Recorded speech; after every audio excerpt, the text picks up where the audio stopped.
So War Thunder has introduced some more BR changes whenever it comes to their new system of actually separating the battle ratings for ground forces and as well as air forces. It's honestly should be a good system, but at least their initial push with this first is not that great in my opinion, just because of how it is affecting a bunch of the lineups within ground forces. Overall, their idea is that some vehicles perform better in air, some of them perform better in ground. So they shouldn't have the same battle rating in both modes, because both modes can't have the same features or the same requirements that makes the vehicle kind of special. So we've seen a lot of vehicles which are mainly geared towards air superiority. I know I'm going to say the F-16, it's not an air superiority fighter, you still have the Mavericks, but they kind of agree with that. It's going to 11.7, so the early F-16s are going down. You have stuff like the MiG-23s, they're also going down in ground forces, mind you. Ground forces are going down to 10.3, which is kind of crazy to think about. And it's just one of those things, we've seen a ton of this stuff. The very concerning thing is the Harriers for some reason are going up to 12.0 just because they have guided bombs, and you'll see that as a trend. If you're a guided bomb machine and your whole goal is to just go to space and basically never get shot down, your battle rating has pretty much went up at least 0.1.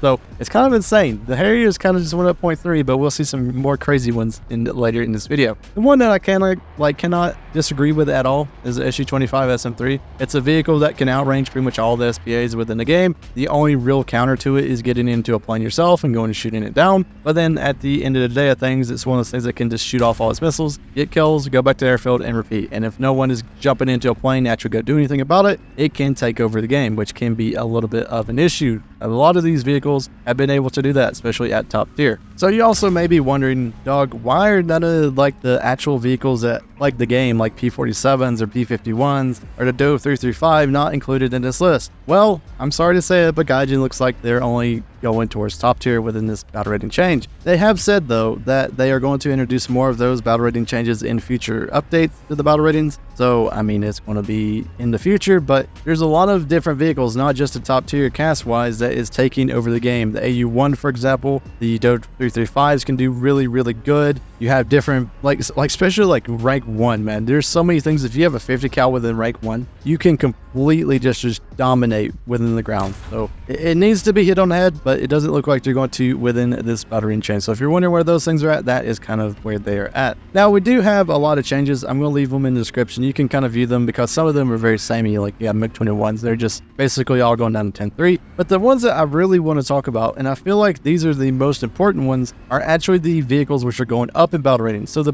Buccaneer S2B, which is a relatively new vehicle, is going to 10.7. Guess what? Let me preface this. It's going to 10.7 in ground forces. But guess what? They don't have a 10.7 lineup. The next one you have is 11.3. So that vehicle is now DOA. The Jaguar GR1 and also all of the Jaguars that have guided bombs are going to 10.7 as well. And as we know, they don't really have a lineup. No nation. France doesn't have one. Britain doesn't have one at 10.7. And these vehicles are, relatively speaking, dead. They're pretty much useless within air, and they're also pretty much useless within ground because they're just better options to take whenever it comes to their 11.3 lineups. And for France, I don't even believe they have 11.3. They go directly to 11.7. So there's definitely better stuff you can take whenever it comes to those battle rating things. So relatively speaking, Buccaneer, Jaguars are completely dead. The AMX is also going up, which is also a relatively new CAS machine. Whenever it comes to War Thunder, it's at 10.3 right now, but it is going up to a battle rating of 11.0. And then guess what? Once again, there's not an 11.0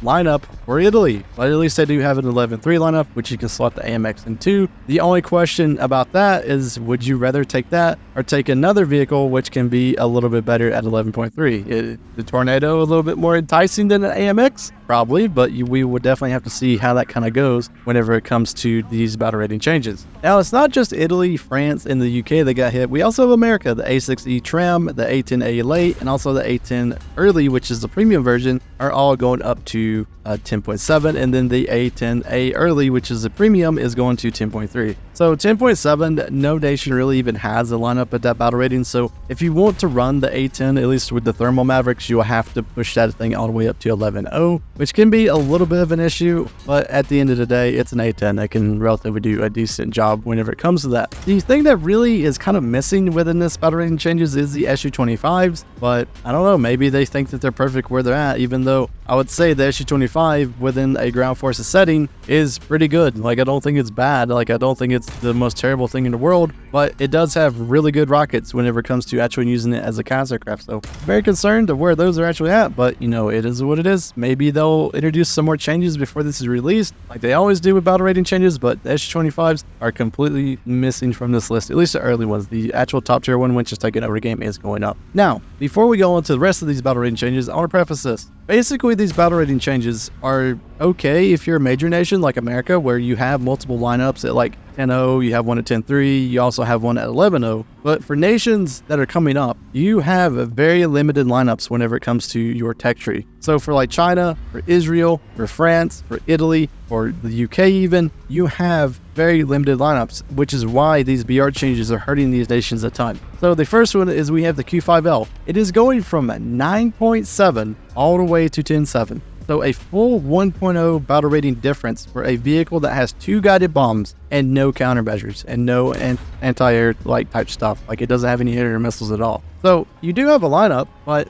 at that battle rating, you're going to be shot at with Strelas, you're going to be shot at with Ocelots, you're going to be shot at with a ton of different vehicles, which just will completely kill you because you don't have flares, you don't have countermeasures, and the only upside to this vehicle is it's once again a guided bomb machine, which can go to the stratosphere and never get shot down. So that's basically the only reason the Q5L is good. And is it really worth that for 2 kills? Or possibly not even but 1 kill, because the guided bombs just don't want to work sometimes, but it is what it is. The next one we have is Israel. Israel is just sad. And also we can combine, I'm going to talk about Israel, America in kind of the same area because they do share a bunch of the A4s. But the Hayat, which is a really good CAS aircraft, currently is at 9.3. It is going up to 10.0 within ground force. You already see the problem here. Israel does not have a 10.0 lineup. They don't have anything close to a 10.0 lineup. You go from the Merkava Mark II-D, which is the only 9.7, which I do believe they took out of the store, and you can no longer buy this Merkava, which is a premium.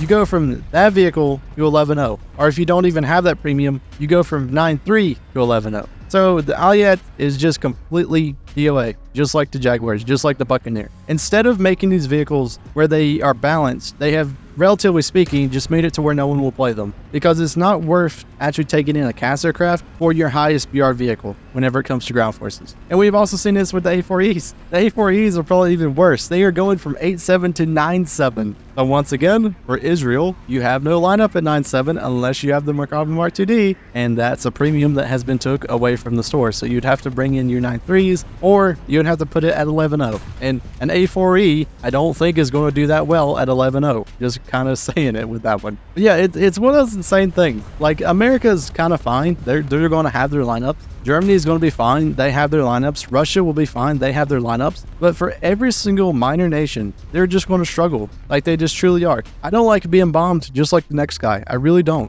Like, it's very annoying, especially whenever people are in the stratosphere. There's no counter to them. There's nothing you can absolutely do except for jump it upon yourself and go shoot them down. But it didn't have to be like this. Gaijin, I want to ask you this. So you guys nerfed a bunch of the SPAs. You pushed up a bunch of SPAs into holes where they no longer serve any purpose. We have SPAs right now, which are at the same battle rating, like the Ocelot, the Gepard 1A2. And basically, the whole entire time, there's been no counter to these vehicles because you introduce changes like the sackless chain, which makes it to where these things just perform so crap. There's not even a reason to use them. There's a reason right now why the Strela is probably one of the most overpowered vehicles whenever it comes to SPA, is because there's no thought put into it. You just hit your lock button and shoot, and hopefully it kills the target you shot at. It's really just sad what CAS has become, because it could have went in a totally different direction. It's okay to not have realistic things for just the sake of balance. But now, instead of making it to where the vehicles actually serve a purpose, we are now forcing them to just be dead. How is that fun? How is that fun that now my Jaguar, which was only useful in ground RB, is now just going to be dead in air because it's a terrible plane,